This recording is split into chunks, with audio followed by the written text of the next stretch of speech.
வணக்கம் அரவிந்தன். வணக்கம் ஹரன் பிரசனா. லயன் முத்து காமிக்ஸ் நிறுவனர் சௌந்தரபாண்டியன் அவர்கள் மரணம் அடைஞ்சிட்டாங்க அப்படிங்கிறத பார்த்தோம்.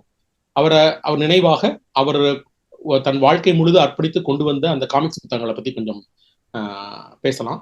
முதல்ல சௌந்தரபாண்டியன் அவர்களுக்கு அஞ்சலி செலுத்துற விதமா நீங்க ஏதாவது சில வார்த்தைகள் சொல்லுங்க, அதுல இருந்து மாறுங்க. சௌந்தரபாண்டியன் அவர்களுடைய வாழ்க்கை ஒரு பரிபூரணமான வாழ்க்கை. அவர் தமிழ்நாட்டில் காமிக்ஸ் சித்திர படக்கதை என்கக்கூடிய ஒரு விஷயத்தை ஒரு பினாமினலாக மாத்தினார், ஒரு பெரும் நிகழ்வாக மாத்தினார். அதை அவர் சிவகாசியில் இருந்து கொண்டு இதை இப்படி பெருசா வரும் அப்படிங்கிறதுக்கான அந்த விதைகளை அடக்குன ஒரு விஷயத்தை அவர் கொண்டு வந்தார். பார்த்தீங்களா, அது மிகப்பெரிய ஒரு விஷயம். ஆகவே இன்றைக்கு நாம் பார்க்கும் பொழுது காமிக்ஸ் வாசிப்பு அப்படிங்கக்கூடியது சுருங்கி இருந்தாலும் முத்து காமிக்ஸ் தன்னுடைய வாசகர்களை தக்க வைத்துக் கொண்டிருக்கிறது தலைமுறைகளாக. அது ஒரு பெரிய விஷயம், பெரிய சாதனைங்க. அது இன்னைக்கு இன்றைய தேதியில் அது ஒரு பெரிய சாதனை. ஒரு குறிப்பிட்ட வடிவத்தில் உள்ள ஒரு ஊடகம் தன்னை இத்தனை ஆண்டுகளாக, இத்தனை தலைமுறைகளாக, 2 தலைமுறைகள் நினைக்கிறேன். 1972 ஜனவரியில முதல் காமிக்ஸ் வருது, இரும்புக்கை மாயாவி. அதுல இருந்து இன்னைக்கு வரைக்கும் நீங்க பாத்தீங்க அப்படின்ட்டு சொன்னா ஒரு நிச்சயமாக இன்னைக்கு 2 தலைமுறை, நிச்சயமாக 2 தலைமுறை அது கவர்ந்திருக்கிறது. அது தன்னுடைய ஒரு கட்டுப்பாட்டுக்குள் வைத்துக் கொண்டிருக்கு. அதனுடைய தாக்கத்தை ஏற்படுத்தி இருக்கு. அந்த 2 தலைமுறைக்கு அது பெரிய ஒரு தாக்கத்தை ஏற்படுத்தி இருக்கு. பல உலகங்களை திறந்து காட்டியிருக்கு, பல உலகங்களை திறந்து. இந்த விதத்தில் அவருடைய வாழ்க்கை என்பது நிச்சயமாக நம்முடைய தமிழ் வாசிப்பு உலகின் ஒரு அறிவு சார்ந்த பரிணாமத்தில் ஒரு மிகப்பெரிய பங்கை அவர் ஆற்றியிருக்கிறார். அவருக்கு நிச்சயமாக நம்முடைய அஞ்சலி. ரொம்ப முக்கியமான விஷயம். ஆனா இது ஒரு காமிக்ஸ் தானே. இப்ப அவர் செய்த பங்களிப்பு அதெல்லாம் மிக முக்கியமானது, நம்ம ஒத்துக்கலாம். காமிக்ஸ் அப்படிங்கிறது சின்ன குழந்தைங்களுக்கான புத்தகம் அப்படின்னு நம்ம நினைக்கிறோம். அதுக்கு இந்த அளவுக்கான ஒரு சீரியஸ் அட்டென்ஷன் எப்படி கிடைச்சது? அது தேவைதானா? முதல்ல அதுக்கான காரணங்கள் அல்லது அந்த ஆழமான ஒரு படிப்புக்கு தேவையான விஷயங்களை ஈடு செய்யக்கூடியதெல்லாம் இந்த புத்தகத்துல நிஜமாவே இருக்குன்னு நம்புறீங்களா? நான் காமிக்ஸ் படிக்க ஆரம்பித்த போது எனக்கு வயசு ஒரு 6 வயசுல நான் படிக்க ஆரம்பிச்சேன் காமிக்ஸ். என்னுடைய நினைவில் முதல் காமிக்ஸ் எது அப்படின்னு சொன்னா கொள்ளைக்கார பிசாசு அப்படின்ட்டு ஒரு காமிக்ஸ். அதுதான் என்னுடைய முதல் காமிக்ஸ், நான் படித்த முதல் காமிக்ஸ். அதுல வரக்கூடிய ஹீரோ இரும்புக்கை மாயாவி.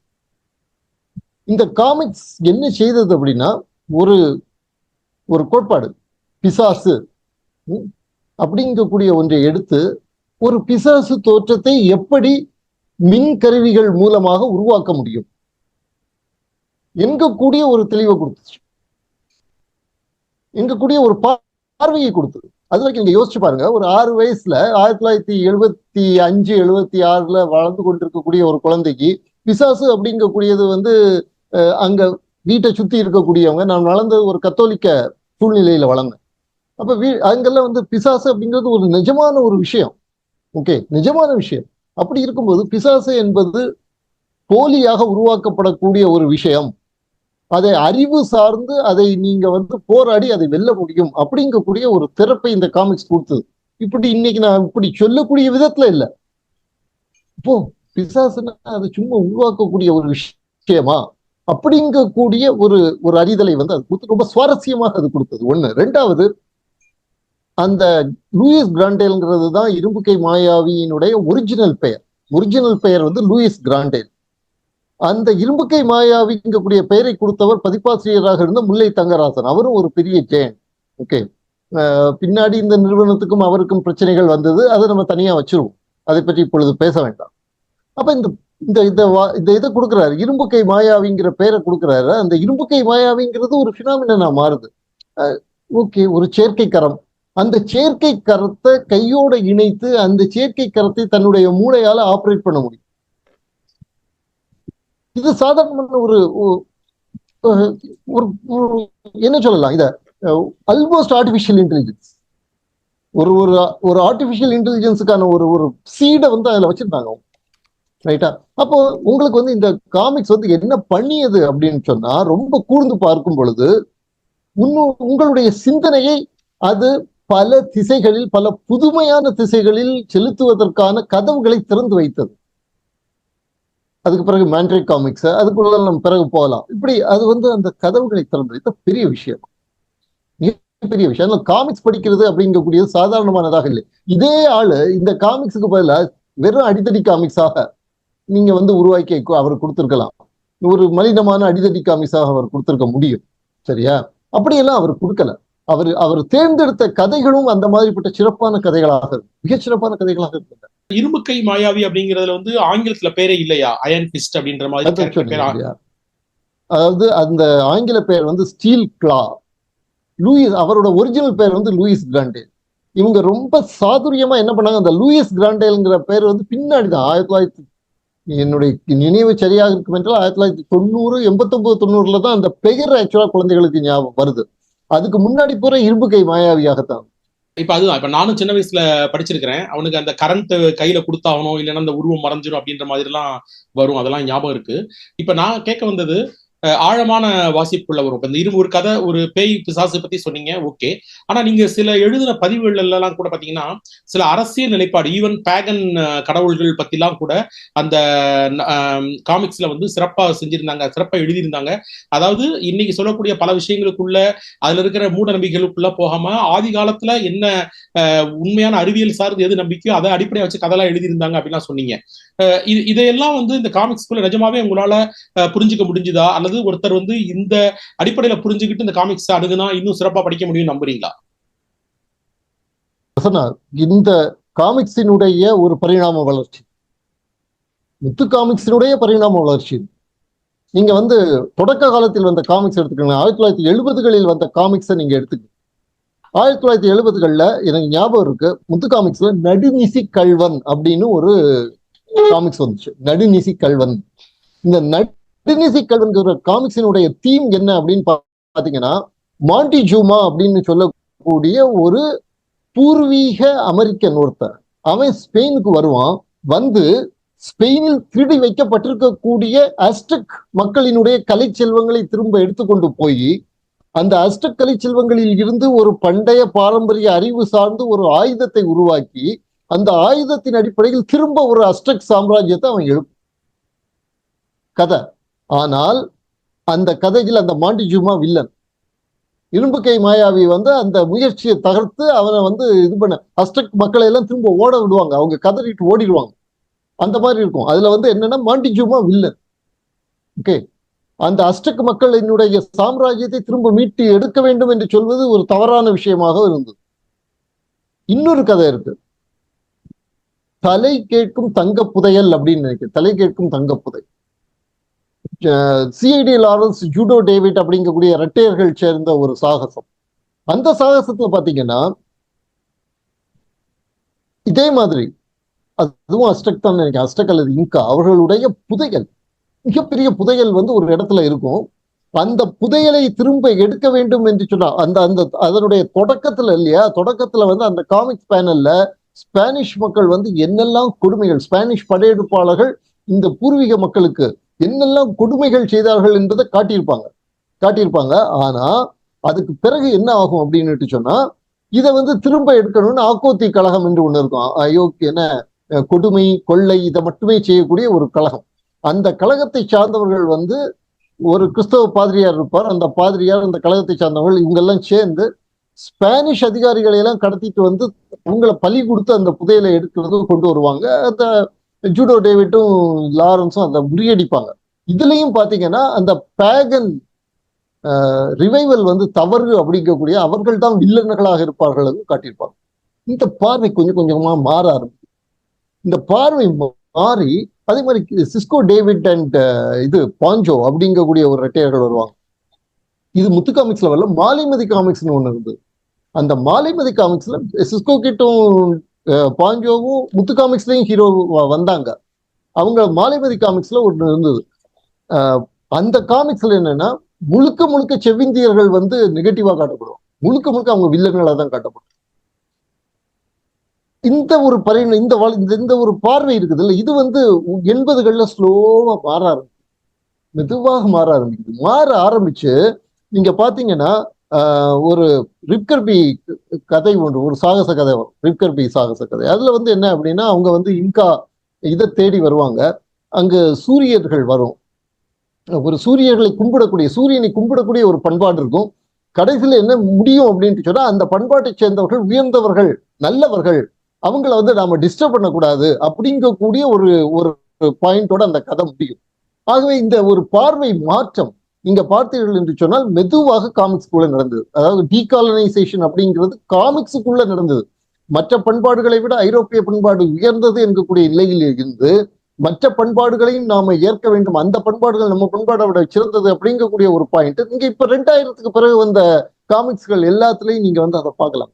2000க்கு பிறகு வந்த காமிக்ஸ்ல எல்லாம் மிக தெளிவாக ஒரு பேகனிய பண்பாடு அப்படிங்கிறது ஐரோப்பிய மையவாத பண்பாட்டை விட சிறந்ததாக இருக்கக்கூடியதாக காட்டக்கூடிய காமிக்ஸ்கள் இப்ப வர ஆரம்பிச்சிருச்சு. முத்து காமிக்ஸ். ஆமா, இல்ல இப்ப வர்ற காமிக்ஸையும் நீங்க வாங்கி படிக்கிறீங்க எனக்கு அப்படின்றது எனக்கு தெரியும். அன்னைக்கு படிச்ச காமிக்ஸுக்கும் இப்ப அவங்க ரீபிரிண்ட் பண்ணது இல்லாம புதுசா கொண்டு வந்த காமிக்ஸ்களுக்குமான இடையிலான அந்த தரம் வந்து அப்படியே மெயின்டைன் ஆச்சா? அது நீங்க எப்படி ஃபீல் பண்ணீங்க? அப்ப படிக்கும்போது எப்படி இருந்தது, இப்ப படிக்கும்போது உங்களால அன்னைக்கு நீங்க முதல்ல படிச்சப்போ எந்த மாதிரி உலகத்துக்குள்ள உங்களால பிரவேசிக்க முடிஞ்சு, அந்த உலகத்துக்குள்ள திரும்ப போக முடிஞ்சதா, எப்படி இருக்கு இப்ப வந்த காமிக்ஸ், எப்படி இருக்கு, நீங்க என்ன அதை பத்தி என்ன நினைக்கிறீங்க? 3 ஆப்சர்வேஷன் அதுல சொல்ல. ஒண்ணு வந்து என்ன அப்படின்னா, முத்து காமிக்ஸினுடைய லாங்குவேஜ் இருக்குல்ல, ஒரு காலத்துல முத்து காமிக்ஸினுடைய லாங்குவேஜ் வந்து ஒரு அபரிமிதமான அழகான தமிழாகும். எனக்கு ஞாபகம் இருக்கக்கூடிய ஒரு விஷயம் என்னன்னா, பனிமலை புயல் பூதம் அப்படின்ட்டு சொல்லி ஒரு காமிக்ஸ். FBI ஏஜென்ட் காரிக்கனும் அவனுடைய மனைவி வில்டாவும் இதுல வர்றாங்க, பிளெயின்ல வர்றாங்க. அந்த பிளெயின் தாழ்வாக பறக்குது. பறக்கும் பொழுது ஒரு ஒரு அவங்க தங்க போகக்கூடிய அந்த இடம் தெரியுது. அந்த இடத்துக்குள்ளுக்கு இருந்து ஒரு மர்மமான உருவம் போகுது. அந்த காமிக்ஸ்ல அவங்க எழுதியிருப்பாங்க, என்னுடைய ஞாபகம் கரெக்டா, அந்த ஞாபகத்துல இருந்து சொல்றேன், ஞாபகம் கரெக்டா இருந்தா, வில்டாவின் வதனத்தில் அச்சம் பரவியது அப்படின்னு, வில்டாவின் வதனத்தில் அச்சம் பரவியது அப்படிங்கக்கூடிய வார்த்தையை பயன்படுத்தியிருப்பாங்க. அந்த சொற்றொடரை பாருங்க. இந்த இந்த இந்த இந்த பர்டிகுலர் வாக்கியம் இன்னைக்கு நீங்க போட்டீங்கன்னா எவ்வளவு பேருக்கு அது வந்து டக்குன்னு உள்ள போகுங்கிறது எனக்கு தெரியாது. சோ இந்த மாதிரிப்பட்ட அந்த லாங்குவேஜினுடைய ஒரு குவாலிட்டியே ரொம்ப ரொம்ப சூப்பராக இருந்தது. இது ஒண்ணு. இன்னைக்கு நீங்க பார்த்தீர்கள் என்று சொன்னால், கௌபாய் காமிக்ஸ்ல குறிப்பாக டெக்ஸ்வில்லர் காமிக்ஸ் இருக்கு இல்லையா, டெக்ஸ்வில்லர், கிட் கார்சன் காமிக்ஸ், இதுல ஒரு பாசிட்டிவான விஷயம் என்ன அப்படின்னு சொன்னா, டெக்ஸ்வில்லர் வந்து நவகோக்களினுடைய தலைவராகவும் இருப்பார். அதனால அந்த செவ்விந்திய அல்லது பூர்வீக அமெரிக்க குடிகளினுடைய பண்பாட்டை வந்து அவர் காப்பாற்றுவார். இப்ப லேட்டஸ்டா வந்ததில் கூட நீங்க பார்த்தீர்கள் என்று சொன்னால், இடி தெய்வத்தை வந்து மிகவும் வழங்கக்கூடிய ஒரு பண்பாட்டை அவங்க காமிச்சிருப்பாங்க. அந்த இடி தெய்வத்தை பத்தி பேசும்போதே நமக்கு இந்திரனுடைய ஞாபகம் எல்லாம் வரும். அப்படி இருக்குது. அது ஒரு பக்கம். ஆனா லாங்குவேஜ் பாத்தீங்கன்னா, சாக்கடை புழுவை, உன்னுடைய கபாலத்தை உடைத்து விடுவேன், என்னடா இளவு இது, இந்த மாதிரிப்பட்ட ஒரு மாதிரிப்பட்ட ஒரு லாங்குவேஜ் அதுல வருது. இந்த இந்த இந்த பர்டிகுலர் லாங்குவேஜை அவங்க தவிர்க்கலாம் அப்படிங்கக்கூடிய என்னுடைய எண்ணம். அடுத்ததாக மூன்றாவதாக என்ன அப்படின்னு சொன்னா, காமிக்ஸினுடைய அந்த ரீச் இருக்கு, அதை கவர் பண்ணக்கூடிய இடம் இருக்கு இல்லையா, அதுல அரசியல் ரீதியாக சொல்றேன், ஒரு பினாமின முத்து காமிக்ஸ் பண்ணிச்சுதுங்க. அந்த பினாமினன் என்ன அப்படின்னா, இந்த ரத்த படலம் அப்படின்ட்டு சொல்லி ஒரு காமிக் சீரீஸ் அவங்க வெளியிட்டாங்க. எக்ஸ்ட்ராடினரிலி பிரில்லியன்ட் காமிக் சீரீஸ்ங்க அது.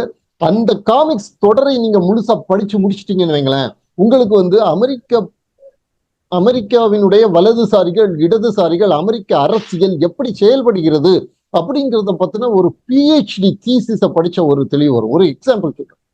அங்க இருக்கக்கூடிய கத்தோலிக்கர்கள், இங்க அமெரிக்காவில் இருக்கக்கூடிய கத்தோலிக்கர்கள் 2 டைப் கத்தோலிக்கர்கள். ஒண்ணு வந்து ஐரிஷ் கத்தோலிக், இன்னொன்னு வந்து இத்தாலிய கத்தோலிக்கர்கள். நீங்க நல்ல கூர்மையா பார்த்தா தான் இது தெரியும். என்ன தெரியும்னா, இந்த ஐரிஷ் கத்தோலிக்கர்கள் எப்பவுமே இடதுசாரி இயக்கங்களில், ராடிக்கல் மூவ்மெண்ட்ஸ், தொழிலாளர்கள் உரிமை, இந்த மாதிரிப்பட்ட விஷயங்கள்ல சாதாரண மனுஷனுக்கு நீதி வாங்கி கொடுக்கிறது, இந்த விஷயங்கள் அவங்க தீவிரமா இருப்பாங்க.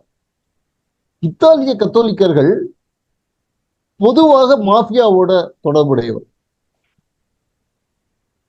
அப்படியே காலம் போகும் பொழுது இந்த இந்த இந்த ஐரிஷ் கத்தோலிக்கர்களில் இருந்து வரக்கூடிய ஒருத்தன் இந்த இத்தாலிய கத்தோலிக்கர்கள் இவங்களுடைய குடும்பமும் ஒரு பக்கத்துல இணையுது. அப்ப வந்து ஒரு ஆணவ கொலை நடக்குது, ஒரு ஆணவ கொலை நடக்குதாங்க. அதுல அந்த அந்த அந்த இத்தாலிய கத்தோலிக்க வரம்புல இருந்து வந்த ஒருத்தன் அமெரிக்காவினுடைய மேல் இடத்துல போய் உட்கார்ந்து இருக்கிறான். பயங்கரமான சூழ்ச்சிகள் எல்லாம் பண்றான். இதை வந்து ஒரு பெரிய நீளமான ஒரு காமிக்ஸாக வந்து தொடர்ந்து இன்னும் வந்துட்டு இருக்கு.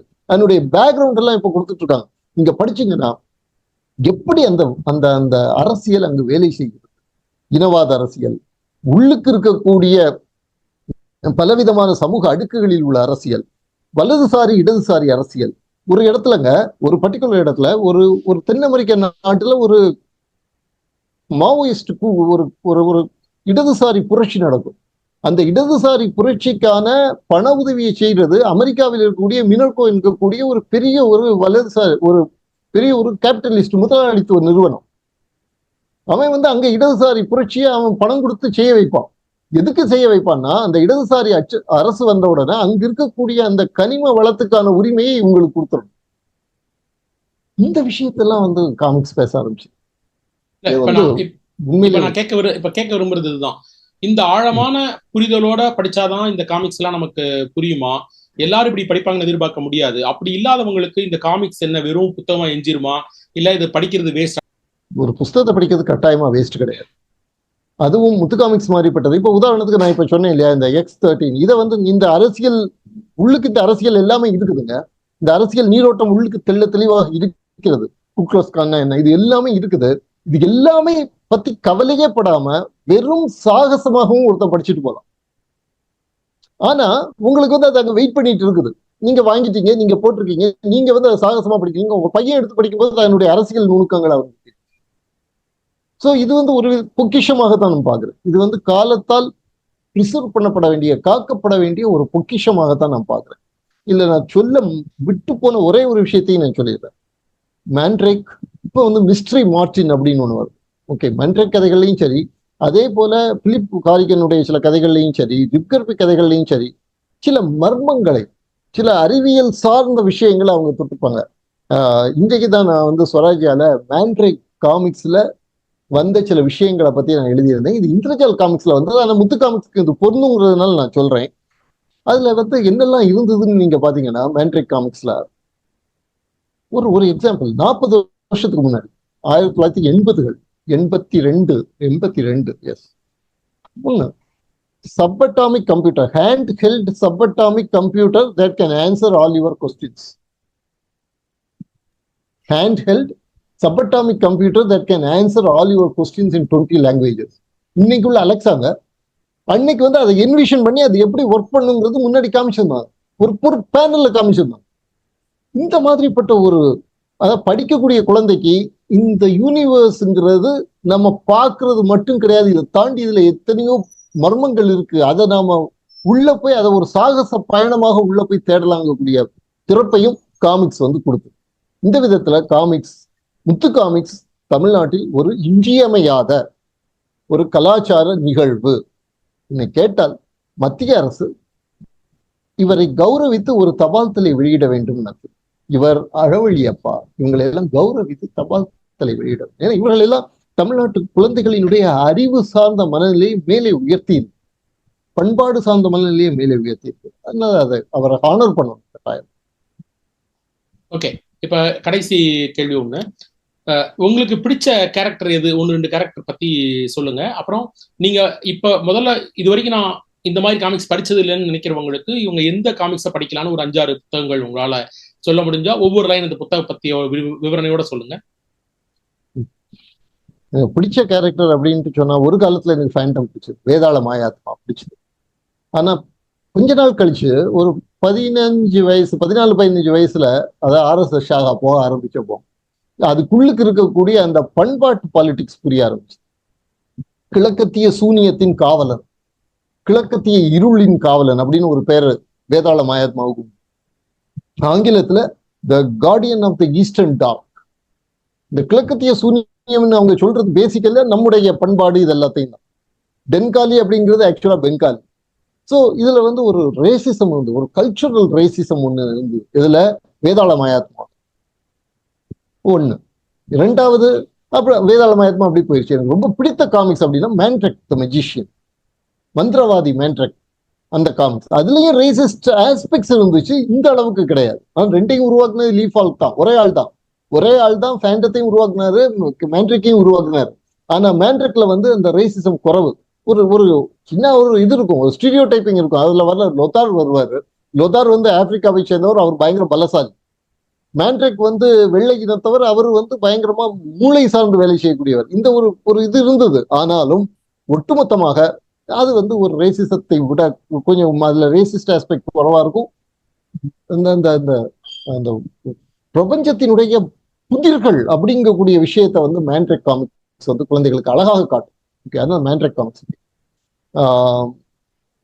அப்கோர்ஸ் இரும்புக்கை மாயாவி எல்லா குழந்தைகளுக்கும் பிடிச்சிருக்கும். சின்ன குழந்தைகள் படிக்கலாம் கட்டாயமா இரும்புக்கை மாயாவிய. ஆனா ஒரு விஷயம் நீங்க கவனமா இருக்கணும், என்னன்னா இரும்புக்கை மாயாவி வந்து என்ன பண்ணுவாரு, அவருக்கு வந்து மாயமாக மறைய வேண்டும் சொன்னா ஏதாவது ஒரு இந்த பிளக் பாயிண்ட் இருக்குல்ல, அந்த பிளக் பாயிண்ட்ல அந்த கையை விடுவாரு. அந்த மாதிரி கையை விட்டு ஷாக் அடிக்கும். அது குழந்தைகள் செய்யாம பாத்துக்கணும். அது குழந்தைகள்கிட்ட தெளிவா சொல்லணும். ஏன்னா நான் செஞ்சு பார்த்திருக்கேன், அதனால சொல்றேன். ரைட்டா. அடுத்ததாக வந்து சொல்லக்கூடியது வந்து டெக்ஸ் வில்லர் கதைகள் நல்லா இருக்கு. டெக்ஸ் வில்லர் கிட்காசன் கதைகள் நன்றாக இருக்கிறது, நீங்க படிக்கலாம். ராபின், ஆக்சுவல் பேர் வேறன்னு நினைக்கிறேன். ஆனா இதுல வந்து ராபின் அப்படின்ட்டு சொல்லி ஒரு ஒரு டிடெக்டிவ் ஒருத்தரை காட்டுவாங்க. அதுவும் அந்த இதுவும் ரொம்ப நன்றாக இருக்கும். குறிப்பாக இன்னைக்கு நீங்க வந்து அதுல வரக்கூடிய அந்த கென்னடி கொலையை பத்தி, வீடியோவில் ஒரு வெடிகுண்டு அப்படின்னு கென்னடியினுடைய கொலையின் பின்னாடி இருக்கக்கூடிய மர்மம், அது இருக்கக்கூடிய ஒரு கான்ஸ்பிரசி, இந்த விஷயத்தை வச்சு ஒரு காமிக்ஸ் வந்துச்சு. Most probably 1990s, end of 1990s அந்த மாதிரி நினைக்கிறேன் வந்தது. அந்த காமிக்ஸ் அருமையான காமிக்ஸ். இன்னைக்கு வந்து கென்னடி கொலையினுடைய அந்த இது மறைக்கப்பட்ட அந்த பேப்பர்ஸ் எல்லாம் இப்ப வெளியிட்டு இருக்கு அமெரிக்க அரசாங்கம். நீங்க இப்ப அந்த எடுத்து படிச்சு பாத்தீங்கன்னா அதுக்கு வந்து ஒரு நல்ல ஒரு ரெலவன்ஸ் கிடைக்கும். ரத்தப்படலம் கட்டாயமாக படிக்கப்பட வேண்டிய ஒரு புத்தகம், அந்த செட்டை கட்டாயமாக படிக்கப்பட வேண்டிய ஒரு புத்தகம் என்று நான். நன்றி அரவிந்தன். நன்றி.